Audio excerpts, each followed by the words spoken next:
Auckland United FC have retained the OFC Women's Champions League title.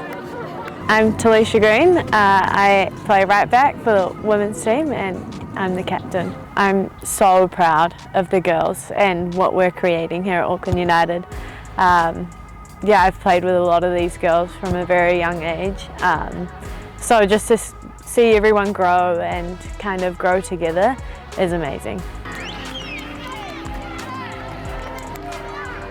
My name is Hannah Mitchell. I'm the goalkeeper on Auckland United women's team, and I'm originally from New Jersey and came here March of last year. This team's fantastic, and I think it's really cool to see. We obviously have a decade gap in terms of our players and their age, and so it's been really cool to see how our team has progressed. Hi, my name is Ben Bate. I'm the Director of Football and Head Women's Football Coach of Auckland United FC. We tend to work on like 6-week cycles in terms of our physical preparation. So effectively we had 1 6-week cycle prior to last year and 2 for this year. So we were twice as long on, if you know what I mean, in terms of our sort of physical preparedness for the tournament. So we were a lot more comfortable coming into this year in terms of where we wanted to be and where we needed the players to be at.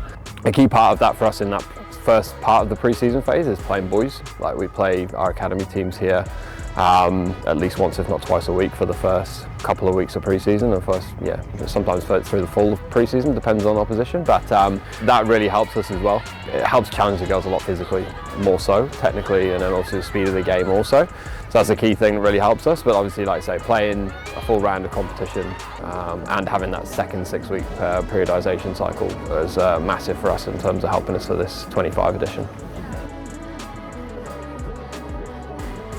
My name's Kate and I am a player at Auckland United as well as the strength and conditioning coach for the women's premier team. My role entails preparing the girls physically for their trainings and their matches. Week to week I lead all the warm-ups, I plan the conditioning that we need to do at training to meet the physical demands of the game. Have a gym on site, so we do some gym programming for the girls, and yeah, anything that kind of falls under the umbrella of strength and conditioning, including agility, mobility, speed. We've bumped it up to 3 trainings on the grass a week, so it's tough, but that's what we've got to do when we want to play in these major competitions. Yeah, 3 times a week the girls are in the gym outside of football, which also helps. That strength and conditioning is really important to prevent injuries and help us get stronger, fitter, faster. We can demand the game in the sense of physically, if we are physically prepared, we feel we can do better. So in the lead up to Tahiti, we had a quite well planned 12-week program of conditioning, and we would go through highs and lows and different intensities to match that. So yeah, I planned a lot of conditioning for the girls. We were running every training and making sure we were building as much as we can towards Tahiti with that goal in mind, that we wanted to be fit and fast. From my understanding, New Zealand's a lot more of a technical country. Obviously the States, they bring a lot of athleticism paired with the technical, so it's been really cool to see this team especially. But I think one thing over the past year is, how can we build our athleticism on and off the field, and how can we raise that standard and start to bring those nuances to this part of the world. It's been, really important for United. I think the big thing for us is more like how to manage the squad.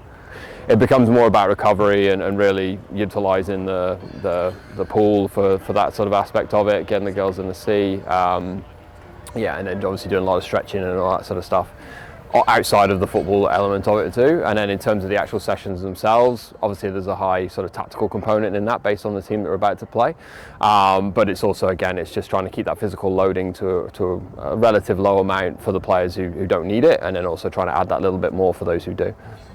I think the girls have done extremely well to get through it. We've had a large squad, which means we've been able to rotate through players and rest when required. Yeah, so we're lucky enough to have a big squad, and it meant we could rotate players. So we had, for the semi-final and final, players that had only played 60 minutes or 90 minutes.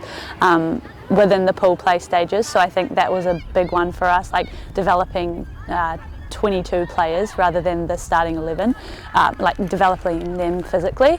So everyone was prepared to run the distances, and then when it came to it, we had the luxury to rotate players and, you know, pull them on and off as we needed.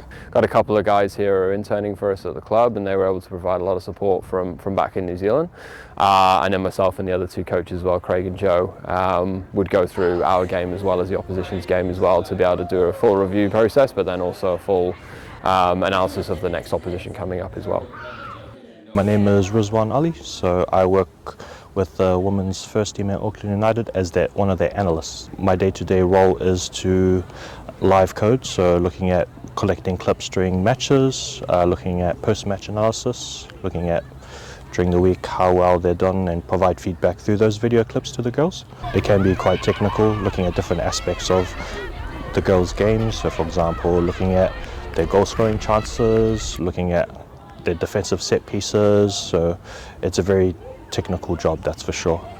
For me, it's how can we elevate not only on a domestic level but internationally as well, and so it was cool to not only play the opposition and see kind of their talent levels and their growth levels, but also just to understand what their climate is, what their standard is, how do their trainings look week to week, and talking with the players and coaches of the other teams. It was really enlightening, obviously coming from the States and the setting in that background, and then coming here where we're pretty fortunate to kind of see the headaches that other teams face was really eye-opening. I think the big thing is like collaboration. Like we're more than happy to share. Like we're not doing anything here that no one else is doing in the rest of the world, if you know what I mean. There's no real secrets. It's just yeah, we're very fortunate that we've got a great support from the club, and we've got great facilities, and we've got some awesome players. Yeah, again, we're not doing anything that's potentially no one's ever heard of before, and like I say, we're happy to share and support and help, and also learn from others as well, because I'm sure there's some great things happening at some of the other clubs as well that we don't not even be aware of. So yeah, I think like collaboration is a big part of the women's game in the world football, let alone Oceania, is a small, it's a small place, and the more we can do to help each other and elevate the game as a whole. Having a strategic plan lined out for the previous, 12 weeks is a great start. If you can line up that to when you want to peak, which is in the Champions League, then you're already one step ahead. But in terms of like advice, I think conditioning is a massive one that we've noticed. Like if we are running fast and like we can sustain those fast moments and those high intensity runs, we create so much success, and I think that's where we can show our physicality against these island teams. It's quite emotional actually, like to see such inspirational women out there, like really playing their heart out. I honestly would just say keep doing what you're doing, keep being those inspirational leaders in your own countries. Let's grow women's football in Oceania, can only get better. Yeah, and just keep paving the way for those to come.